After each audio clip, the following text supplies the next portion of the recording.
You are absolutely right. Pedophilia, sexual assault, abuse, trafficking, not a partisan issue. However, how it's handled absolutely is. I'm not sure how you could have watched an entire video where I highlighted a bunch of legislation, a bunch of direct quotes, a bunch of advocacy groups, all advocating and trying to legislate and supporting verbally child marriage, and they're all Republicans, and then you could make this comment. But apparently you need some more clarification on why you support child trafficking and just trafficking in general and sexual abuse and child marriage. Now, despite, child abuse and pedophilia not having any inherent political affiliation, there is only one political group trying to make those things legal. But since the legislation isn't apparently speaking for itself to you, let's talk about how the groups handle people who do this kind of shitty stuff. And I think nothing quite highlights the difference between the two political parties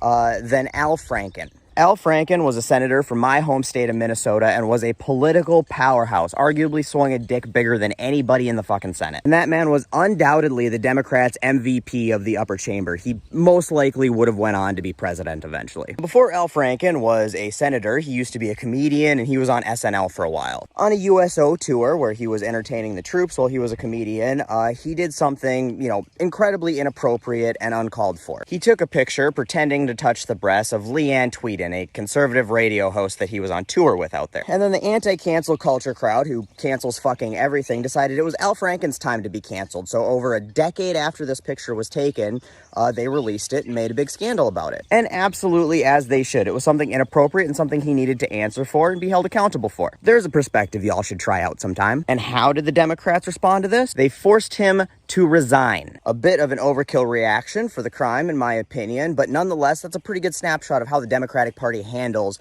situations like that. And hardly an isolated incident. Anthony Weiner is another example. He got caught sending inappropriate messages and things to women and doing stuff he shouldn't have been doing, and he immediately resigned, and then he went to fucking prison. There's nobody protesting that he was being treated unfairly and being picked on. No one from the party defended him. I'd hope you'd see where I'm going with this, but I kind of lost faith after you made this comment on the last video, so let's contrast this to the people that you vote for. Matt Gaetz, for example, we have very credible evidence that he paid underage girls for sex. And by very credible evidence, he did. He absolutely did pay women and underage girls for sex. And then he's voted against bills that would fight sex trafficking and stop revenge porn on at least 3 separate occasions through his career. Not only has he not resigned and not gone to prison, you keep re-electing him and the people who protect him. If that's not bad enough, the guy that you all idolize got caught admitting that he engages in sexual assault on a regular basis.